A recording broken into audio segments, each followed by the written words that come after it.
All right, again, the concept or the idea of this idea of the rut really comes from that Romans chapter 12, 1 and 2 idea there. And again, anything you can do to sort of put something over each one of these things as you talk about them, to explain to them what the real problem is. So he said the way you survive is not the problem. The event is not the problem. And here's a couple illustrations I use to explain to them why I believe this is the problem. This thing right here. What I feel about myself at my worst, or my identity. I usually have adults disagree with me that's my true identity. So if you get a student disagreeing with you about that, again, you just need to tell them, I know you're not like that all the time. If I went to talk to your buds, they wouldn't be saying that about you. But here's a couple illustrations that I use to describe the idea of why I believe the identity, what you feel about yourself at your worst, or what you're like at your worst, is the real issue. True story, and this is just my illustration. When I was at a church once, and they were having a mom's day out with their little kids at the mall, and the mall had one of those playing fields that was real squishy, and so there were like 20 2- and 3-year-old kids. And I just happened to go by the mall when they were there, and I saw those kids, and I dove right in the middle of all those kids, and I'm just throwing kids everywhere, because it's soft and they won't get hurt. This guy walks up behind me, and he says, "You're a sexual pervert." And I said, "Excuse me?" And he whispers in my ear, "You're a sexual pervert." And I looked at him, and I just said, "Just go on. I'm playing with the kids. Just get out of here. You're bugging us. Go on." And I didn't stop playing with the kids. You know why? I am not a sexual pervert, and I don't feel like a sexual pervert. And on my worst day, I don't feel or act like a sexual pervert. So what he accused me of didn't even bug me at all. It could have gone into my event circle. And if I really did feel like that, then I would have been undressed to be one. I'd have gotten angry, and then I'd have spent all my time arguing with him that he was a crazy man and so on and so forth. But on the other hand, this is a true thing that happened. And again, I just use this for students because this is me. I'm not making up something. I was at a church 6 weeks in Bloomington, Indiana. A fella came up to me in the middle of several people, and he said, "Listen, can I talk with you for a minute?" I said, "Sure. How can I help?"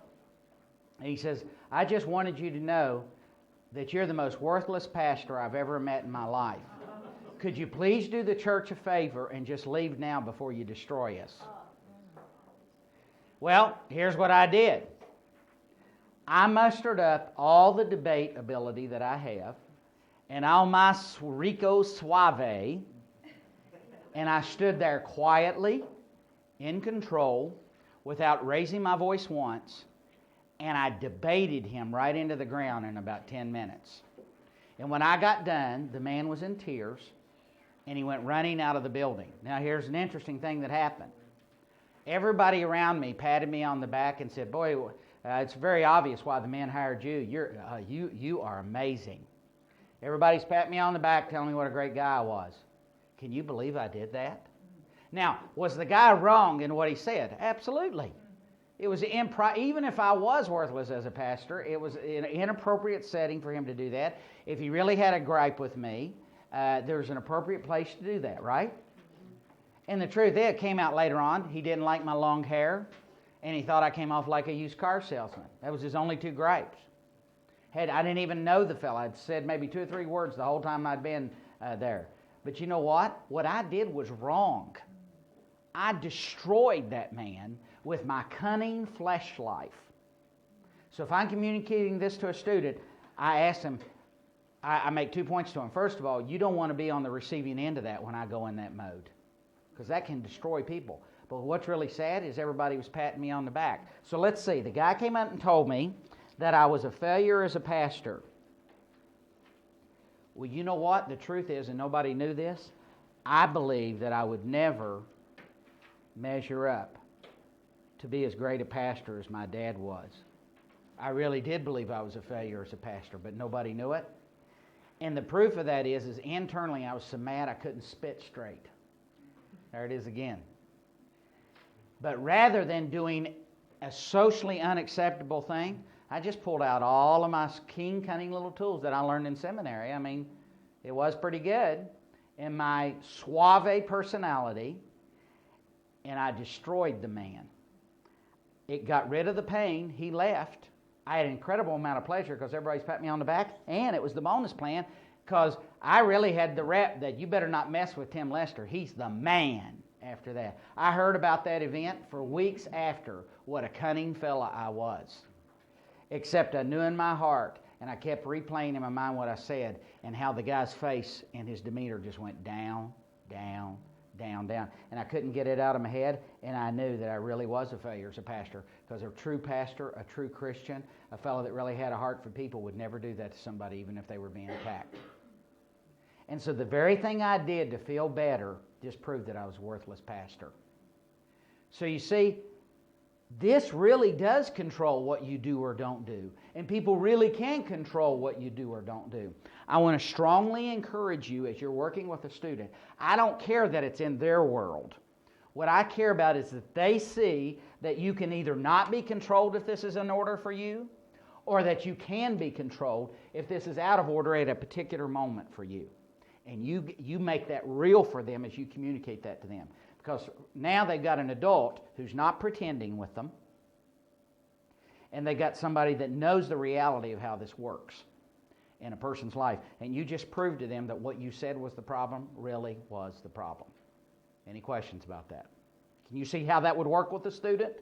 Can you see how that kind of candor and that kind of connectedness? Because the first time, I can remember the first time I ever heard anything like this. Well, the problem's not the problem, and the event's not the problem. And my head's just swimming and swirling around. You know what I'm saying?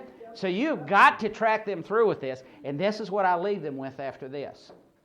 Listen, won't you do me a favor? I got a theory that everybody operates this way. It's not just you and me. We're not the only poor bludgers around here. I got a feeling, I want you to watch your buds and see if you don't see this thing going on. Because, I think there's a bunch of people in the rut. Now, you're not going to go up and ask them what they felt, but you got your friends. You know what trips their trigger. You just watch and see if events don't happen, and if they don't react out of anger, and you see for me what they do. And next time we get back together, we'll talk about that. Now, here's what I just did. It's very intense talking about you when you do this. Now I've shifted the attention back off of them onto their buds. And they're going in their mind, whether or not they say it or not, I guarantee they're going, oh, yeah, I'm remembering Buck and Harry and Susie, and and they're starting to connect. And they'll do it. If you ask them, hey, did you think about that? I've actually had students call me up, or they'll see me at church and say, Tim, you remember that thing you told me to think about? Let me tell you what Joe did the other day. And so they're really fascinated by the fact that they can see it. It sort of empowers them.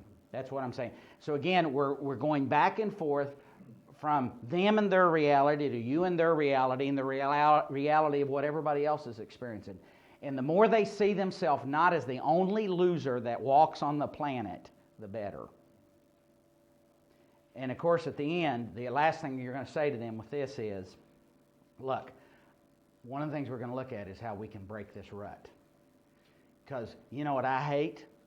I hate people being in control of me. I hate people always having, at the moment's notice, something they can do just sends me off spiraling. And they're going, oh, yeah, I really hate that too. Can you see where that would work? So you're just looking for some camaraderie, some sense of connection here that this thing's going on.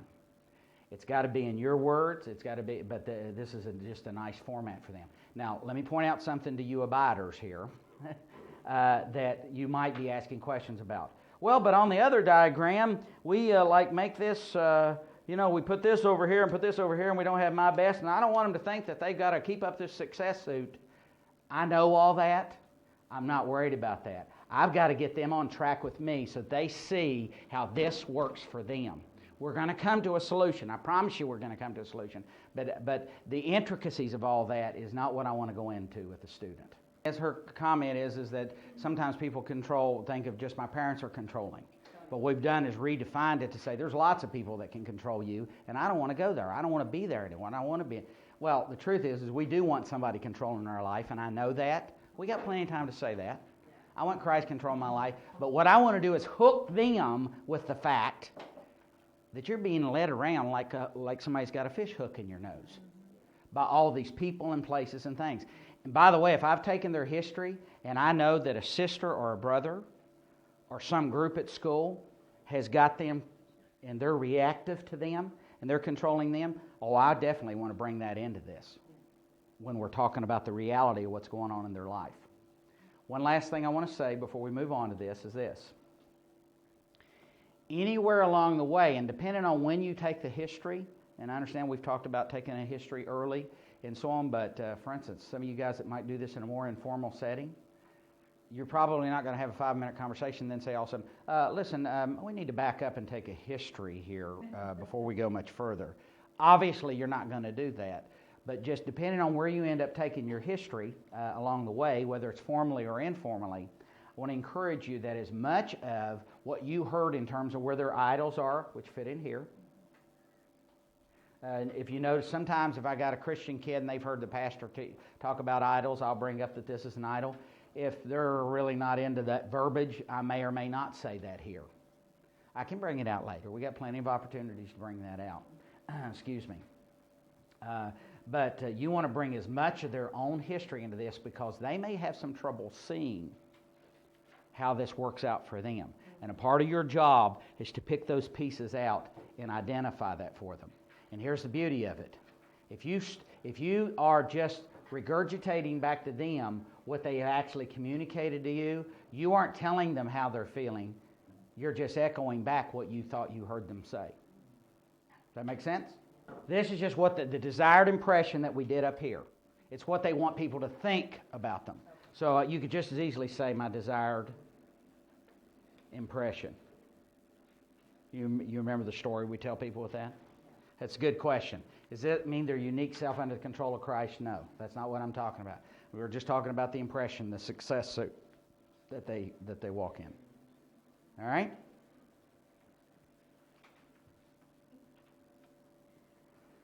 Any questions? Comments? Something that's worked for you that you feel like would add to this?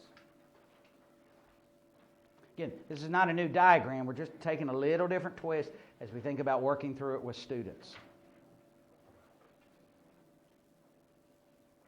Everybody okay there? All right. All right, so we said, let's see how your memory device goes here. We said, why is it I'm doing what I'm, what's our question?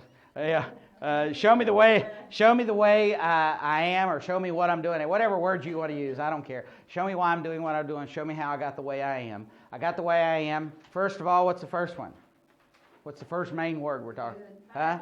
The good, the bad, the ugly, and the rut. The good, the bad, the ugly, and the rut. So if you're doing this sketching on a napkin, if you get that in mind, you're at least going to have a few prompt words.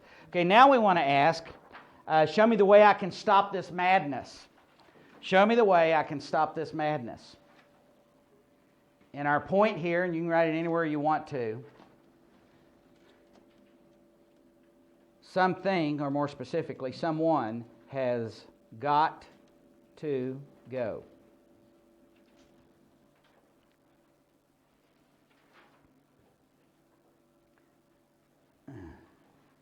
And again, we're not presuming that you don't know any of this information, that you haven't ever presented it before. We're just trying to give you an idea of how this pairs down, the kinds of things that we do, the kind of consistent things we use to talk with students when we're getting connected with them. All right? So this is, I'll say something like this. Last week, we've probably finished up with this right here. Well, last week we talked about that rut. Remember we talked about how that the real problem is what you feel about yourself at your worst, kind of your identity, the thing that you don't want anybody else to know. Well, let me show you, and here if you want a transitional phrase, let me show you how that impacts your life. Now, actually, we're going to show them a lot more than that, but all we're going to do right now is give them a rehash in a different way of this right here. Let me show that how it affects your life, but we're going to give them some more information. You remember, you know that you've heard people say that there's a Trinity. Well, there's an unholy Trinity too. And that's, excuse me, our own sin or failure, Satan, and the world. That's the unholy Trinity. And a lot of times I'll go ahead and quote to them, if I'm going to quote them a scripture verse, there's one who comes to steal, kill, and destroy, John chapter 10. And his name is Satan. But what Satan does is he's pretty clever. He uses the past failures you make and reminds you of them, and he uses the world. Now, if you don't know what the world is a series of events and people that Satan brings into your life to make sure you're miserable. This is the unholy Trinity. You said that last part again. Yeah. The world is a series of events or people that God brings into your life. Satan brings into your life, thank you. Satan brings into your life. He sort of orchestrates them to steal, kill, and destroy your joy, to make you miserable.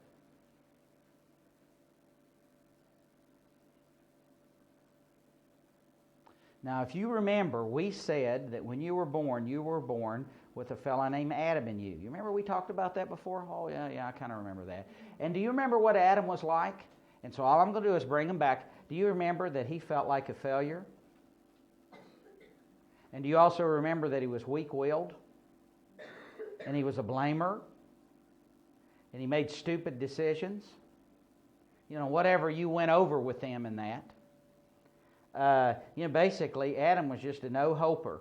And you remember we basically described him as a drunk guy? So here's what happens. Satan puts together all you've done wrong in the past and a series of events and people your whole life.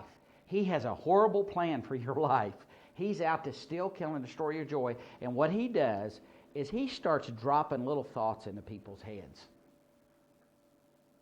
Now, if you want to draw the lines down to Adam's life first and then up there, you can do whatever you want, but I just go straight to their head. He has the ability to drop thoughts into people's heads. He also, again, remember, he's taken people's events and events that have happened in your life, and he's also taken people that have said things to you, and he just started sending a whole bunch of messages to you. You want to do it just like that. Now, what I would probably do is take some things from their history that where that happened, or I'd take some things from my history. And so, for instance, if it was my history, I would say, you remember I told you that story about my dad and that day he left and stuff, and how I was feeling that? You know what? Satan was dropping a thought into my head that day, and I bought it. And I lived with that for a long time. You see what I'm saying? What we're trying to do, the goal we're trying to do here is to get them to connect that the unholy Trinity, when they have a drunk guy driving their car, just leaves them completely out of control. That's the only thing we're trying to do here. And so Satan drops messages through people and thoughts and circumstances that happen to me. The circumstance like the coach didn't recognize, even remember my name, and I was batting 500 plus. And if you can hit on 2 or 3 things that has to do with you and then with them where that has happened in life, say, now, here's the problem. You know, if some guy walked in, this is an example that I use. If you want to use this, here would be an example of the impact of it. Understanding, we just talked about the impact of how things that come into their event circle the last time. If some guy walks up to me and calls me a girl, I wouldn't accept that. Because if you haven't checked it out, I'm not a girl. Okay? I just wanted to clarify that, okay? But if some guy walked up and called me a girl, I wouldn't accept that. But here's the problem. All these people and circumstances that Satan brings into your life early in life, when that comes to you, you got a drunk guy driving your car. And he doesn't know what to believe is the truth and what's not the truth. And he doesn't know what to think about himself or not to think about himself. So what he does is he just takes it all in. And it goes into your brain and your mind, will, and emotions, or your soul, and you just let it sit there. And what happens, do you remember we talked about last week? We talked about that one week where people come and you go to them asking if you're lovable and acceptable, and they said, oh, you're a zero, you're a no-hoper, or you'll never measure up. Remember back when we did the original thing? See, all you're doing is refreshing their memory as they've come along. You got a drunk guy driving your car, and you accept all that stuff, and you start feeling things about yourself that really kind of form your identity or what you feel about you. Well, now what you got to remember is you've already tracked through several things with them already. You've talked to them how it impacts what they feel about themselves. You talked to them about where they got the messages. So we're saying the same thing over again a different way. So here's this unholy trinity, and they're dropping all these messages about you. They just all stick, and you start feeling some pretty crazy things about yourself, and you start reacting, and you know what? What you find out is that you try to do life, but your big plan, when you start feeling these things about yourself, is to change the way you are so you can feel some love and acceptance, so you can feel like you're an okay person. Because this drunk guy, he's just taking it all in, and he doesn't know what to throw out or what to keep in. And so you say, look, I'm not going to be rejected, so I just set up in my life that I'm going to change. Now, here's a good place for you to give another example. When all those years, I felt like I was fat and I was all that. And so I started working out and I got buff. I got perfectly fit, excuse me. But I still walked away. I worked really, really hard. And all that happened for me is a girl left with no excuse, no reason why she was leaving me. And what I believed is that I failed at becoming a real man that a woman would want. And that failure just proved that I really was a no-hoper. Now you ask me, let me ask you something. Could a student understand that I worked really hard to look great and to be great so girls would accept me? And that I failed at that? Would they understand why I would feel like I was a no-hoper at that point? That's what you want to do with this. Now it's not as in-depth and not as complicated as we normally do it, but the big things that we want to point out here is that the unholy trinity, we want to get them to get the point that there's an outside force that's feeding their head, their feelings about themselves. And this drunk guy driving their car that we've been talking about all the way through doesn't have the ability to kick stuff out that's not reality.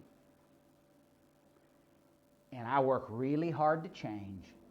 And when I work really hard to change and it doesn't work, that it proves what I feel on the inside to me. It doesn't matter if anybody else thinks it. It proves it to me.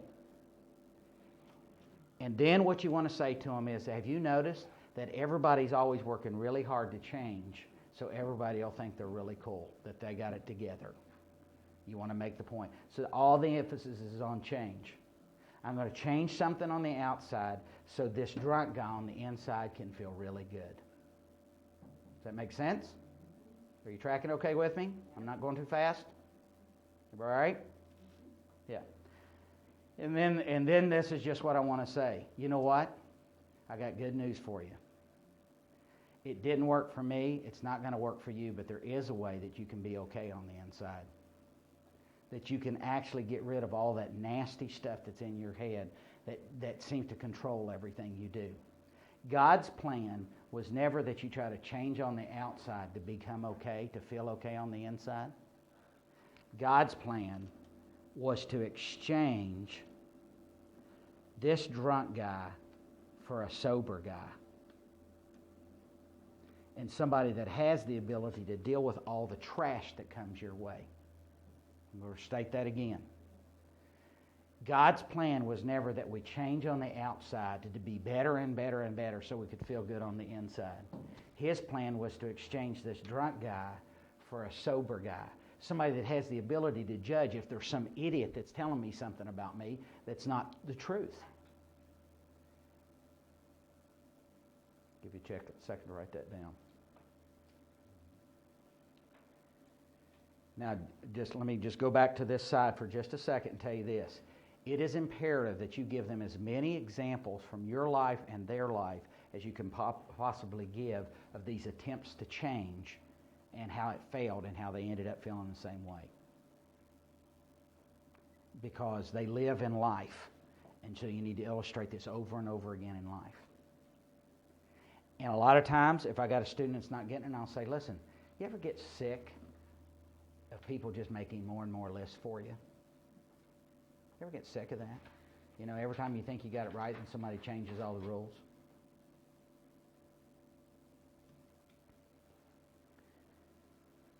And again, I know I'm being repetitive, but God's plan was never that you change something on the outside and become some perfect something so you could feel better on the inside. Because the truth is, if it worked, it'd be a good plan. But it just doesn't work. His plan was to exchange this drunk guy for a sober guy. I want to tell you who that guy is. That guy is Jesus Christ. In Galatians chapter 20, and this is kind of a hard passage to understand, but I just want to tell you this. The Apostle Paul is talking about his own life. And he says, I've been crucified with Christ. Nevertheless, I don't live, but Christ now lives in me. Now, I know that sounds a little weird. I'm talking to you as if I'm talking to a student. That's about as abstract as you get, that passage, right? I mean, you think about the first time you heard somebody say, well, here's the plan. God's going to exchange your old life for your new life. Now, I'm glad you got the revelation, but my point is it's an abstract thought, right? So what we're going to attempt to do right now, and if you come up with a better idea, then God bless you, we'll let you say it the next session, some way to take an incredibly abstract concept and make it more concrete. And so this is what I tell them. I know that sounds a little weird, that I've been crucified with Christ, nevertheless I don't live, but Christ now lives in me. The first thing I'll tell them is I don't know how to explain all that to you. But what I do know is this. God in heaven, who is all-powerful, somehow takes Jesus Christ, who was crucified on the cross, and somehow He agrees with you that this old worthless, hopeless, nobody you were can't be fixed. And so what He has decided is He's going to give you a new spirit on the inside. It's supernatural. You know, just like the charmed ones. Something really bizarre happens. It's beyond the natural. And God kills who you are on the inside, your spirit. And He replaces it with Himself. Now, if you want me to explain any more of that how that happens, I don't know. All I know is God says that He did it. Now, here's the cool thing about Jesus being on the inside of me rather than Adam or this old drunk driver. There's a couple things about Jesus that maybe you ought to know. This is imperative. Jesus was on the earth too. And Jesus had a body just like we have, and He had a soul just like we have, and He had His own spirit inside Him. And here's what the Bible says, that with the body of a man and the soul of a man and God's spirit inside him, that He was tempted in all ways and He never failed. Not only that, people rejected Him all the time, and this was cool. Nobody controlled Jesus. Now, can you see how I've got a kid's attention at that point? Now, he doesn't know all I'm going to say, but now I'm talking about somebody that lived their whole life never being controlled by anybody. You talk to any student, and they're going to tell you they don't like being controlled. They don't like being pushed around because what? They're developing their independence. They want to move on. Jesus was rejected, but nobody controlled Him. Jesus never sinned. Jesus was able to do things that nobody else that ever lived on the entire earth was able to do. And you know what? Jesus was completely at peace. As a matter of fact, Jesus really enjoyed Himself. And He had to live on this earth just like me. You can put anything on the list you want that you think will trip the trigger of the student you're working with. But what we want to talk about is this idea. How Jesus in the body of a man, and the soul of a man, and the Spirit of God was able to live on earth like nobody else ever was. Make sense to you? And so here's the connection. And by the way, just an aside, another story sometimes I'll tell them if I don't think they're getting that. Because you see, I want their focus to be on Jesus. I want them to see what Jesus can do on their behalf. And so this is what I tell them, especially if I got a kid that's not churched and knows nothing about this stuff. See, let me tell you something that happened about Jesus. I don't know if you ever heard it, but there was this story Jesus was in. It was right before he died, and he was in the garden, and he basically said, "God, I want to bail on this. I want out. You told me I had to die, and I want out. I do not want to die. I don't want to be separated from you. I don't want to do this shame. I want out." And he'd ask his best buds to come join him, and they were asleep. So the world had rejected him, and his buds had rejected him. They were asleep. They weren't there to support him. And he's crying out to God, saying, "If there's any way I can get out of this, I want out." But he said, "But Lord, if it's your will, I'll do it." And this is what I like to point out to a student. Jesus, with the body of a man and the soul of a man and the Spirit of God at that point, the agony, the Bible says that he sweat so hard it was like he was sweating drops of blood. Let me ask you, have you ever known anybody who was in that much agony? Well, they may say, yeah. So see, Jesus was just like us, and he wanted out. But here's what happened. Somehow, he got connected with God while he was praying, and 3 times in the Bible it talks about how he prays. And on the third prayer, he went from "I want out," and we prayed the third prayer. This is what he said: "Lord, since I can't get out of this, your will be done." Since this has got to happen. There was a change in his attitude about what was going to happen, which was he was going to die on a cross. And this is what I tell a student. If Jesus was here in a body, and he had a soul, and he had emotions just like us, but he had this Spirit of God in him, when he got connected with God, something made it possible for him to do what no other person on the earth. He actually had his emotions come under control. And nobody, even his own emotions, weren't controlling him anymore. Can you see the change that happened there? In other words, retell the story in everyday terms so they understand that there's actually hope of not being controlled by your emotions and not having other people control you, that there's this transformation that can take place because somehow with Jesus' Spirit in you and somehow interacting with God, that some incredible things can happen inside you. You see where the connection is? Because they don't know anything about Jesus. They need to hear a good message. And the good message is that Jesus operates a whole other way than anybody else does. All right? Now, so first I want to talk about what they're capable of, and then I want to talk about what they are. Now, the reason I do that with them is kids are about this whole control thing, and being able to get past where they are in life is where they're at. And so I want to talk some about what Jesus does on their behalf when he's inside. And this is all I wanted to conclude with, is say, when Jesus is driving my car, when I've got this sober driver, the powerful Jesus of the universe, I'm able to do things that other people can't do. As a matter of fact, I'm able to do what I couldn't do before because Christ is incredibly strong. Now, that's only one part. But here's the other part we want to emphasize, and this is, again, understand these are abstract concepts for a student. And we want the revelation of Christ to come through, but we want to give them as much explanation as we can. But here's the beauty of it. The reason this guy felt bad to begin with is because he really was a failure. And he really was a no-hoper. And he really was a blamer. And he really was stupid. He really didn't have a chance. But Jesus, he's different. Because Jesus, he is full of acceptance. Do you know what? Jesus is actually holy.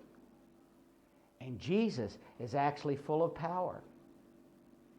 And Jesus doesn't have to do, he does not have to do one thing to be acceptable to God. Now, here's the beauty of it. When you take Christ into your life, Christ kills Adam's life, and he gives you Jesus. And what was true, and I don't know where you're going to write it, but what was true about the old you is not true about the new you. And they go, what do you mean, new me? Well, it's just as simple as this, and this is another one of those weird things. But all I can tell you is every person on the planet's got a spirit, a body, a soul, and a spirit. And somehow God, the Bible says that he actually makes you a new person, a new creation. Who you used to be is not who you are now. Now, could that be confusing for a student? Oh, yeah. That's okay. We're dropping the truth into them. It's kind of like this. Before, you were Tim Lester with spirit, soul, and body of Adam's life. But now, God created a whole new Tim Lester. Now, just hang on, because there's a way we're going to illustrate this. And what the old me was, the new me never was. And what was true about the old me is not true about the new me.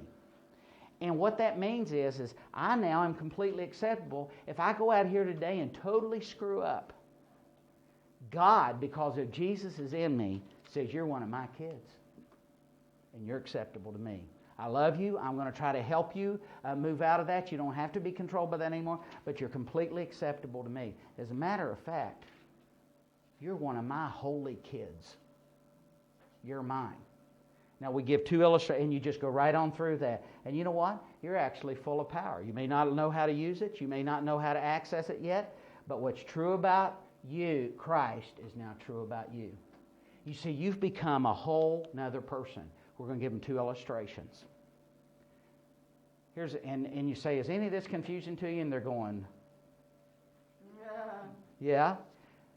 Let's just break it down to regular stuff. Let's just pretend we're all in a great family, because they may not be in a great family. Let's pretend we're all in a great family, and it comes time for supper, and you're the black sheep of the family, and you do something really mean around the neighborhood every day. When it comes home for supper, and Mom and Dad are calling in all the kids, who gets to come to your house? Well, the answer is everybody that has the last name Lester. Why? Because you're one of my kids. It's not based on that you've been good that day. You may have stomped on the neighbor's roses. You may have shot a BB through the window. But the truth is you get to come home and have supper with me because you're one of my kids. I may discipline you and all that stuff, but you're one of my kids. And see, it's kind of like this. When God kills Adam's life in you, when you accept him, you now get birthed into his family, and you get all the benefits of being in his family. Now, if you got a kid that has a trashy family and it's all performance-driven, you need to say out loud, man, I'm not trying to take a hit on your family, but the way you guys do family is not the way it's supposed to be. So you need to understand this is the way it's supposed to be. So that's one concept that we want to drive home to them. Another story, I say, would you allow me to tell you a story about a real life person that was about your age, or maybe just a few years older than you, that's a good friend of mine, that she really understood what this was? And they'll say yes. Now, this is my illustration. It just works for me. If you come up with a different one, that's fine. I had a good friend whose name was Roxy. She used to sing in a rock band that you would recognize if I told you. And Roxy, you could always tell her when she came into church, she had bleached white hair, and it all stuck straight out like this. She looked like she sang. Well, she sang backup for Van Halen for a while before they got really big. Well, Roxy came in to us, and here's what had happened. At age 13, Roxy was raped repeatedly by her brothers. Well, after about a year, Dad didn't want to get missing out on the plan, so Dad jumped in on the plan. And at age 17, she decided if that was going to be happening every day, she'd just soon be paid for it. So she became, according to her, the highest priced hooker in the town that we were living in at that particular time. And so from age 17 to 21, Roxy was a hooker in the town we were living in. At 21, she stumbled into our church and she said, I got to talk to somebody about something. She was miserable.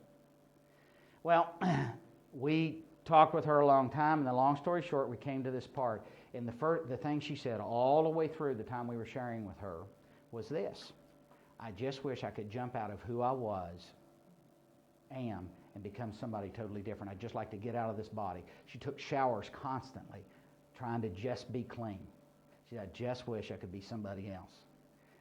The day that I sat down with Roxy and we began to share with her, Roxy, I got news for you. You've been saying all along you want to be somebody else. Well, today, I want to reveal to you the truth. And the truth is that if you choose Jesus, he's going to kill this spirit in you, this Adam's life, and all that Adam's life is, all that you, with Adam's life in you, has experienced. God is going to create and make you a whole nother being. You get what the old you has done, the new you will never do. And you know, Roxy got it. And Roxy, for years after was saying when people would come up to her, because she had slept with most of the fellas in the city that did that kind of thing, they'd come up and they'd say, "Hi, Roxy, how you doing?" And she would say the same thing to them all. "Before you start talking, you need to understand something. You're not talking to who you think you're talking to. I'm a whole nother person." Well, again, it's just an illustration, but Roxy got it. Now, for most students, that story has a pretty dramatic impact for them. And so all we're trying to emphasize, there's lots of other things we could say, but here's the big things we want to get across. First of all, we want to get across this, that there is this force outside themselves called the unholy Trinity that's been working their whole life to fill their head with about what losers they are, and that they have tried their whole life to change, and they failed at it, and it's just confirmed what Adam's life already felt to begin with. That's the first big thing that we want to communicate. Is that clear? Second big thing we want to communicate is that the whole world tells us that we're just supposed to change on the outside so we can feel good on the inside. And that's not the truth. It's a lie. It's all performance-based. And what I want to do with a student a lot of times is I want to get them riled up about that. Don't you just hate it when everybody's always changing the rules? And how bad that feels and how stupid that is. And you just hate that the whole world is like that and everybody's always telling you what you got to do so you'll be acceptable. Well, I got news for you. God never wanted it to be that way. He agrees that this drunk driver you got driving your car can never help you feel better. They can never have enough control. Some people are more out of control than others. He can never help it. He believes that you ought to exchange this drunk driver for a sober guy. And here's the cool thing about the sober guy, Jesus, that's driving your car now. He is capable of taking control of your life. He is capable of letting you to do all the things you ever dreamed about doing. And He is capable of not making it so that people don't control you anymore. And here's why. When He comes inside you, you become one of God's kids just like Him. Jesus becomes your brother. And here's the cool thing about it. Without doing anything but taking Jesus in. Just saying, "Jesus, I want you." You now have all the acceptance before God in heaven. You remember we told you this whole love and acceptance thing was a spiritual need? When this happens, God, even when everybody else around you is telling you you're a no-hoper, God will speak to your mind and He'll tell you what's the truth about you, that you really are acceptable, and that no matter what you do, you're His and He's hanging on to you. What's true about the old you is not true about the new you. So all the screwed up stuff you've done, all the old messages you've done, the truth is, whether or not you ever accept it or not, that once you choose Jesus, none of those things are true anymore. That's where we want to leave them. Now, I'm going to stop and ask if you have any questions about how to present this, or if any of you have a better idea by way of explanation or something like that. This is the single hardest concept to get across to a student. You gave 1, 2. What was 1 again? One was that there's an outside force, the unholy Trinity, is the first one, that speaks bad messages to you, and that you try to change your life so you don't have to feel like what you're feeling in those messages, and you fail. And it just proves what Adam's life really has always felt all the way along. And that you're doomed to repeat this. This is the rut we talked about last week. Number 2 is God never intended that you do something on the outside to become acceptable. He just wanted to exchange the old worthless drunk guy for a guy that is very capable. And number 3, we want to point out of just why they're capable. Not why they're capable, but who they really are. The incredible value they have. If I'm talking to a gang member, they know what having value is, but they know that the value is based on a certain set of rules. And so if I'm talking to a gang member, I'm telling you this. What happens if you screw up in one thing in the gang? You live in fear. They're controlling you by fear. Here's the deal. I never have to be afraid again in my life in terms of being acceptable. I know that I'm solid. I know that God loves me incredibly, and that speaks to this deep need inside me that's love and acceptance. So you can go to other people if you want to. I'm going to go to the place that I was designed to sense love and acceptance. You got to make that connection for them. You're bringing all the stuff to fruition right here. Now, if they go, you probably want to acknowledge to them that this is a really heavy subject, that this is hard. But in your own mind, you need to come up with 2 or 3 phrases that are the main things that you're wanting them to get. And then pray that God gives them the revelation of it. I don't care if they don't know anything about Jesus. If they know absolutely nothing, they've never even heard of him, I'm going to tell them Jesus' story. I'm going to share with them. This is the great place, especially if they aren't a believer, for me to tell them the story about Jesus Christ. It's a good question. Because what I want them to get is what Jesus was like. Because if that's the guy that's going to be invited to come in and control me, that's the guy that's going to define who I am and what my worth is. First of all, I want them to see that, and that's why I took the time to tell a story in the garden that I told you guys. I want them to see what a real live God looks like in flesh and blood, and what difference it makes to have that God living in you in flesh and blood, and that's why Jesus came. Well, I'm going to explain to them that the God of this universe hated that people would be controlled. He knew that they were in this. If it were me, the God of this universe knew this was a reality. And I would say, listen, Jesus was born. And he was born in a really miraculous way. The woman that had him never had sex with a man. It's pretty wild, isn't it? So, when Jesus came, it was like supernatural, just like the charmed ones. In my culture, I'd say just like the charmed ones. Boom. I wouldn't forget the virgin birth thing, just like, and then start sharing how Jesus lived his life, and he lived in a whole different way than other people lived. My emphasis would be on 2 things as I tell the story of Jesus. I'd emphasize how that Jesus lived as a human being like no other human being ever lived. Because, see, I'm trying to give them hope that Christ's life can help them live like they've never lived before. 1, the power. Number 2, I'm going to make sure that I tell stories that demonstrate how Jesus wasn't controlled by other people, and he was completely confident of this connection thing he had going on with God. And I'd emphasize the connection with Jesus, that God had with Jesus, and how much that people would say things about him, and what people said about him, and that he was a demon, and that he played favorites, and that he got with people that were unacceptable. I'd emphasize all that and how none of that swayed Jesus. And then I'd look right at him and say, how would you like to be able to live life knowing that you can't do anything to screw it up?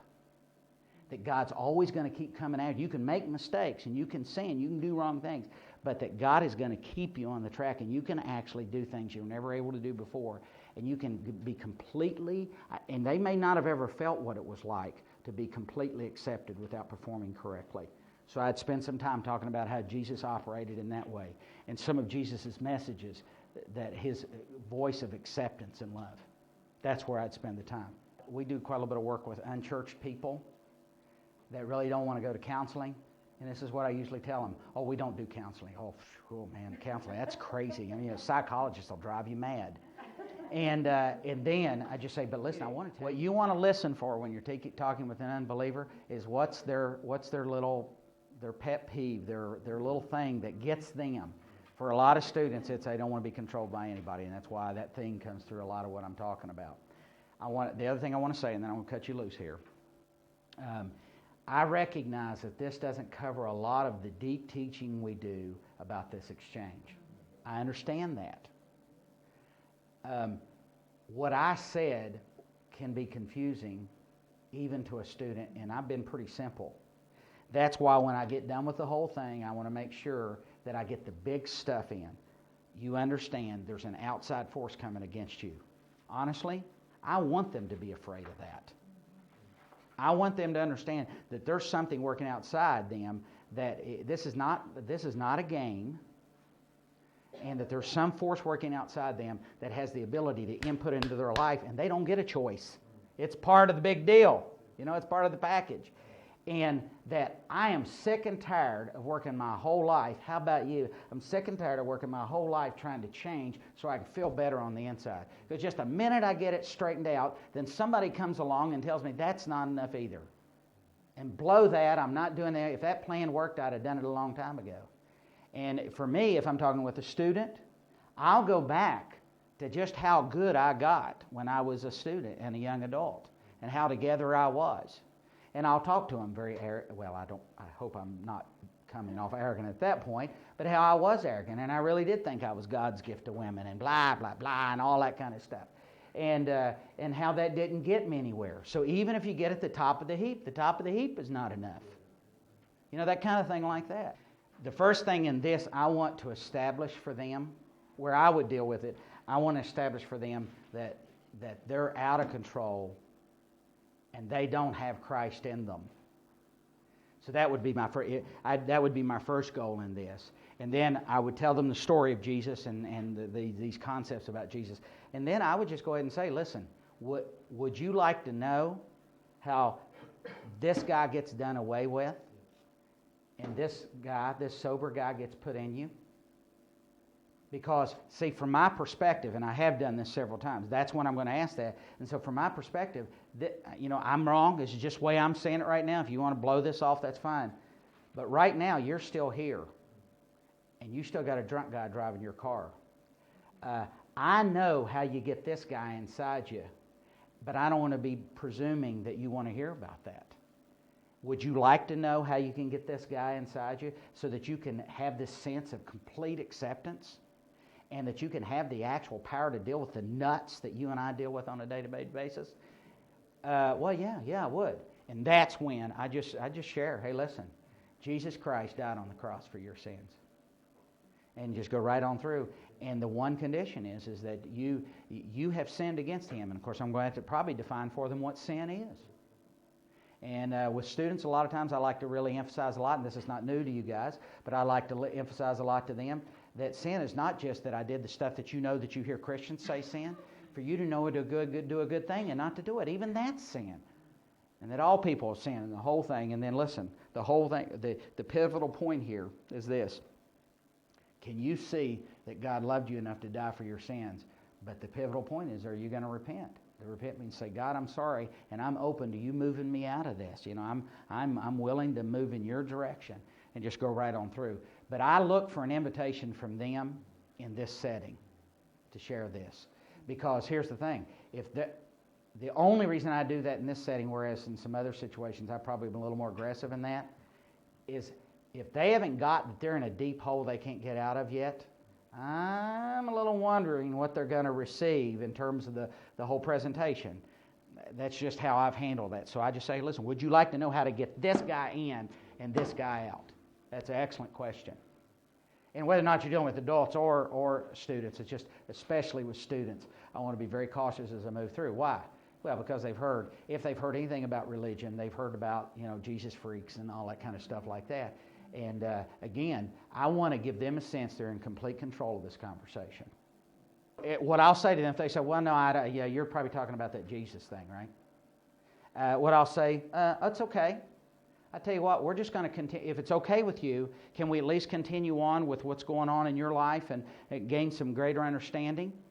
Because in this next diagram, we do it in a few minutes, I'm really going to bury them. I'm going to dig a deeper hole for them. And I'm going to they're going to see that if they don't do it the way that I'm describing, they are screwed for the rest of their entire life. I have a lot of students, I know I've said this at least 5 times already. Do not submit to the temptation to reveal all that's been revealed to you about the depths of this information.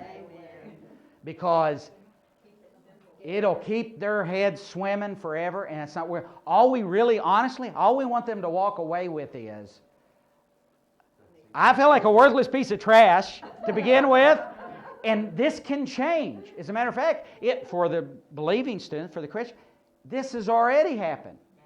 And all I'm doing is telling you what's reality here, man. And this unholy trinity has got you screwed up in the head.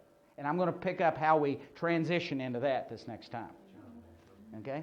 I want them to get that Christ's life can make them, and I do use this word because I'll unexplain it later. It's not wrong, because if I set it up here to you guys as adults, as the abiders, you would bury me.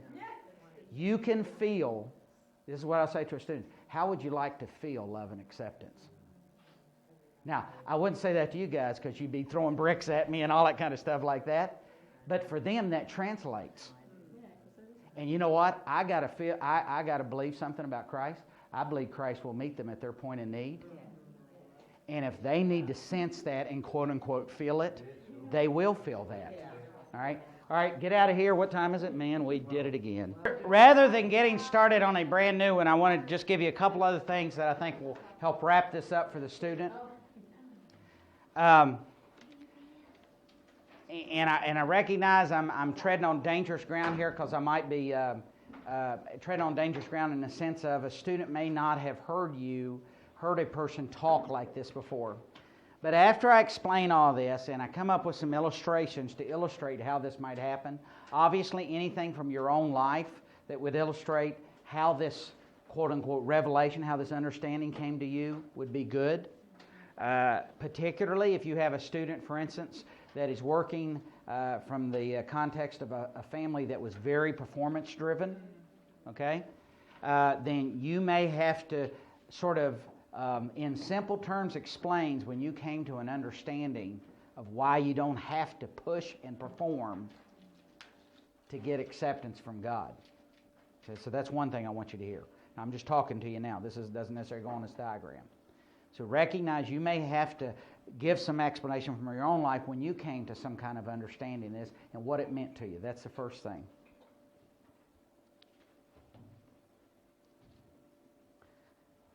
The second thing you might invite the student to do, and this is you're going to find out whether or not you really believe God's God on this one.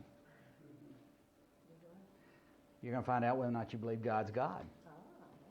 I double dog dare you to ask them to ask God to show them that they're okay, that they are full of acceptance, that what you said was the truth.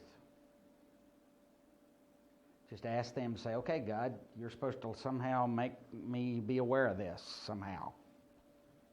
So I'm inviting you to do so. I got to tell you, hearing it right now may not make you uncomfortable, but when you're sitting in front of a student that you know is going, you know, they're kind of, that this has been, because this is like, even though I've sort of dumbed this down, it's still a lot to get a hold of. It's like, and you may have to revisit it. So I'm telling you that the best thing you could do in the sense of them grabbing hold of this, say, listen, I want to tell you, when I first heard this, something in it made me think, boy, this would be really good, but I just couldn't get my head around it. It didn't make much sense to me. And I'm telling you that whatever your experience was, I've heard some of you say that you agonized over this for quite a while. And that honestly, I just started telling God, look, God, I know this would be really good news, but I'm just not getting it. I can repeat what it is, but I'm not getting it. And then one day, and then you fill in the blank of why that became incredibly real to you. Now, I'm just going to tell you, for me, if I was explaining it in that way, I'm just trying to be practical here with you, okay? Because it is a hard thing to work with a student, and sometimes it's a hard thing to work with an adult. So part of the communication for me would be to communicate this. You know what? Because I've done so well at being, please don't misunderstand what I'm saying, being perfect. I mean, I didn't know any kids that were Christians that were better than I was. I just didn't. When I was a student, I didn't know that. Yeah. I'm sorry. You're just like saying my life. So Scoffers and mockers. I didn't know anybody that was better than me. And as far as I was concerned, I had proved to my dad that I could have long hair and dress the way I wanted to, because when I got to Bible college, and this is what I would be communicating to a student, when I got to Bible college, they had a rule that you had to wear a tie and a shirt and a dress coat to chapel. So that's exactly what I did. I wore a dress coat, a dress shirt, and a tie, and the holiest pair of blue jeans I could find, and the holiest pair of tennis shoes with no socks. And walked right into chapel. Because the rule was a coat, a tie, and a fancy shirt. So in my mind, and I knew that at college, I was one of the few guys that had a weekend ministry. I had a full-time job. I was winning more people to Jesus. And so in my mind, I had it going on. And I knew that Mike Wells was a very respected fella. And everybody thought he was like this giant on campus. And I was his best bud. So I was the man, and I still wore my hair long, and I played the guitar, and I did loud, and I did all that stuff. So in my mind, I'd even beat what everybody told me you couldn't do and still be a Christian. And I still felt wholly unacceptable. And one day, when I recognized that a lot of people were just put off by my perfection, and they thought I was just this arrogant little brat, and I realized that all the things I'd tried to do to beat what everybody said was the standard was, that I recognized one day that I still was just performing for everybody, and I hated being controlled like that. And I hated that I knew in my heart of hearts that I still was scared to death no woman would ever be with me. Out of all that stuff I had going, no woman would ever be with me. So I felt unacceptable. And I can remember that one day I finally just told God, if this thing, and by the way, by this time I was teaching people about abiding. One day I just said, God, I cannot do this like this anymore. I can't say that you can help me understand that I have value and it doesn't matter what I do and get it. So I need to hear from you. I somehow need to, I don't know how you do that, but I need to understand that you really will take me no matter what's going on, no matter how much of this I get right or wrong, that I'm one of yours. And I don't know how to tell you this, student, Johnny, Susie, but I'm telling you, somehow I knew God was hanging on to me, and that I no longer was I having to perform to anybody. And that it just suddenly made sense to me, and God made it very real for me. And I knew it was just like a weight was lifted off of me. Now, I might give them more explanation of that because there's a lot more to it than that. But I'm just telling you, somewhere or another, you're going to have to begin to get a hold of some way to explain what that transition was for you, because you can't explain how somebody else got it. Now, I can tell you what happened to Roxy, because that's pretty drastic, but mine wasn't nearly that drastic. You see what I'm saying? But all of a sudden, and so then I would begin to tell them how I no longer had to do quite as much of the being rambunctious and, well, I'm still loud, but being loud for the purpose of winning everybody's favor. Now, I went off course for a while and didn't buy it and didn't accept what Christ gave me. But do you see what I'm saying in terms of bringing this down to a reality for them, that they understand that everybody has to get the revelation? I probably won't say it like that to them, but that God has got to make himself real to them. So here's the deal. Do you believe, and you're going to go, yes, but I'm saying I double dog dare you in the middle of when you're talking with a student to invite God to whisper to them how valuable he is to them. Now, maybe you don't want to use those words, but to make that real to them. Because it'll prove whether or not you believe there's a God and whether or not he can reveal that or not. And by the way, you're not in charge of what God, how he makes it clear to them, right? You're not in charge of that. The question is when you're doing this, are you going to try to communicate it in light of the fact that they might be a thinker, feeler, or a doer?